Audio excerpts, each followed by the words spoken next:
bukan Islam lagi dah. Itu tidak boleh lagi dah. Cuma kalau dia mengatakan kelebihan Sayyidina Ali berbanding dengan sahabat lain, insya-Allah dia bisa jadi muslim lagi. Ya. Wallah. Ya, assalamualaikum. Nak tanya sikit, kita ni terbagi kepada 23 golongan. Satu golongan tadi yang masuk syurga.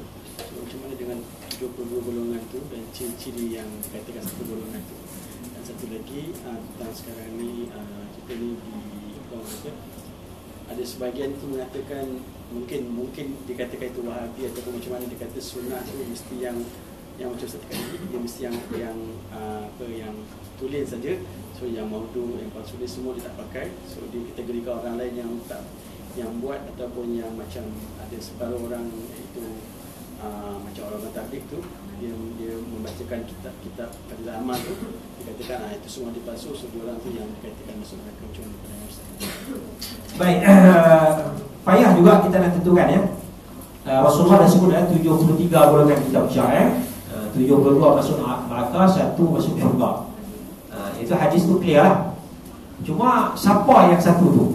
Masing-masing akan dakwa dia lah. Susah. Susah je tu.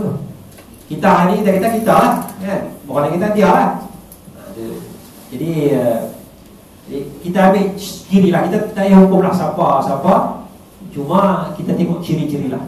Kalau dia pegang dengan Quran, dia pegang dengan hadis, insya-Allah lah masuk dalam golongan satu. Walaupun nama dia beza ni, kumpulan ni, jemaah ni, tapi insya-Allah dia akan masuk dalam kumpulan satu tu, insya-Allah lah. Insya-Allah ya. Cuma barangkali hadis itu nak menggambarkan banyaknya pecahnya umat Nabi Muhammad tu kepada pahaman-pahaman yang tersasar. Yang masuk neraka tu lah mungkin masuk neraka tak lama, Allah Allah. Banyak tentang tafsirkan hadis tu kan. Adakah masuk neraka sampai tak kafir tu? Wallahu a'lam kan. Maknanya masuk neraka dulu kan terseleweng sikit dan akan dikeluarkan masuk syurga. Wallahu a'lam. Yang satu tu mungkin masuk syurga tu kan. Itu ibaratnya kita kena balik kepada Quran lah, balik kepada hadis-hadis Rasulullah sallallahu alaihi wasallam ya. Yang kedua tadi masalah sunnah.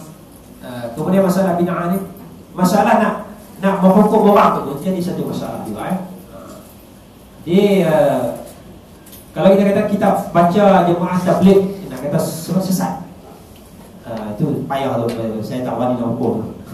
Saya tak berani nak hukum ya. Sebab ulama-ulama dia ulama hadis ya,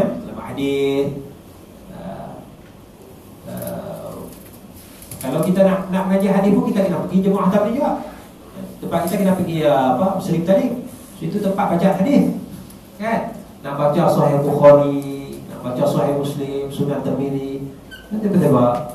Cuma untuk masyarakat awam ni dia tak baca Sahih Bukhari, Sunan, dia baca kitab Fadail Amal. Kerana menggalak orang sedekah, nak galak baca Quran, baca kitab Fadail Amal yang disusun tu. Tapi kalau nak ilmu nanti tempat dia lah, hukum ilmu dia tu. Itu. Jadi nak hukum tu jangan. Ya. Kemudian nak kata hadis itu palsu. Siapa yang buat kajian kata hadis itu palsu? Kita fadail. Kalau ada kajian kata hadis itu palsu, kita nak kena berhadapan juga dengan orang yang pegang kitab tu, ulama-ulama tu. Kena jawab dengan dia. Barangkali hadis itu palsu pada kajian seseorang, kita kata hadis itu palsu. Ini bayangkan ulama tu hadisnya sahih. Kemudian dalam hadis bukan hadis dia, ada cerita sahabat ni buat begini, sahabat ni begini. Daripada sahabat ni kita kata asar. Jadi payah juga kita nak hukum. Kecuali kalau ada kajian pun setahu saya tidak ada kajian dulu. Ada buat kajian sikit dalam bab sekian. Jadi kita buat cara fadail kita tu kitab tu. Jadi kita kata nak hukum hadis tu palsu, keseluruhannya tu agak berat lah. Jadi kena berhemat, kena berkuat ya. Dan jadi banyak juga hadis yang macam kita Imam Ghazali lah. Setengah orang tolak kerana hadis palsu, tapi bila tengok tu hadis sahih banyak. Imam Ghazali bawa ayat Quran, kemudian dia bawa hadis sahih, kemudian dia bawa hadis yang agak sebagai dhaif. Tapi dia bawa hadis sahih dulu, lepas tu bawa dhaif. Maknanya Imam Ghazali pun tahu hadis sahih macam mana, hadis dhaif dia tahu cara dia bawa tu. Jadi kita kata tak ambil hadis dhaif tu, ada hadis sahih banyak. Jadi kemudian masalah keluar apa semua itu perbezaan pandangan di kalangan para ulama kan. perbezaan pandangan. Keluar 3 hari, keluar 40 hari, ya, kata tak ikut sunnah itu. Ya, orang ni kata tak ikut sunnah, yang kata tak ikut sunnah tak payah keluar. Tapi orang ini dia nak keluar, silakanlah. Dia ada ulama dia ada hadisnya, silakan nak keluar.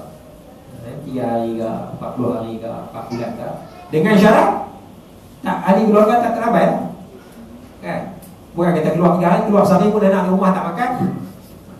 Itu salah tu. Salah. Dia keluar 40 hari. Anak pergi sekolah tak ada masalah. Okey, pagi bembek, tengah hari hantar balik. Makan ke tak ada masalah. Beli siap dah, kena keluar seminggu dah. Rumah dia itu penuh makanan untuk seminggu. Kan? Masak ada apa kan? Kita tak ada masalah. Nak tanya khabar, kita telefon masalah. Anak demam ke tak demam ke, okey? Kalau demam dia patah balik. Dah kita si anak semua sihat, kita tak ada masalah. Jadi kalau dijaga, tak ada masalah. Itu lain-lainnya. Jadi saya tak mau nak hukum mana-mana fahaman yang sebut cara nama selalu, cara jelas tu. Sebab apa? Sebab mereka tu ada di kalangan ulama. Contoh saya nak bawa saya dengan satu cerita, betul atau tidak Allah a'lam. Cerita Maulana apa? Kita fadail tu. Ilyas. Maulana Ilyas. Zakaria dia itulah. Maulana Zakaria tu dia berdakwah, dia pergi ke pelosok India tu dakwah. Saya tak tahu ceritanya sahih atau betul itu palsu. Tapi diceritakan kepada saya. Dia pergi, dia kata dakwah orang-orang sana tu, dia kata cerita. Dia ajak pergi surau. Orang belah India tu kata kami tak ada masa, kami nak buat kerja sibuk cari makan, dia kata tak ada masa. Maulana kata tak apalah, kamu tak ada masa nak pergi surau, tanya masjid, aku pergi tempat kamu, aku masuk dalam mendam. Dia masuk dalam mendam, cerita bab dakwah. Dia pergi tempat tu jauh lah. Ajar orang pergi surau, orang tak mau. Orang nak buat ajar tak apa, dia masuk. Bukan dia buat ajar, masuk jalan, orang tu bajak sawah ke apa. Sampai tahap itu dakwah nak ajar orang semayang, nak ajar orang ucap kalimah la ilaha illallah Muhammad Rasulullah. Jadi kalau macam tu kita kata sesat. Saya tak berani, saya berlepas diri, saya tak mau hukum. Kita tak pernah buat macam tu. Jadi kita hargailah jasa pendakwah jasa para ulama tu, usaha mereka tu. Moga Allah membalas jasa mereka. Allah. Sekarang itu wallahu a'lam bishawab. Subhanakallahumma wa bihamdika asyhadu an la ilaha illa anta astaghfiruka wa atubu ilaik. Wassalamualaikum warahmatullahi wabarakatuh.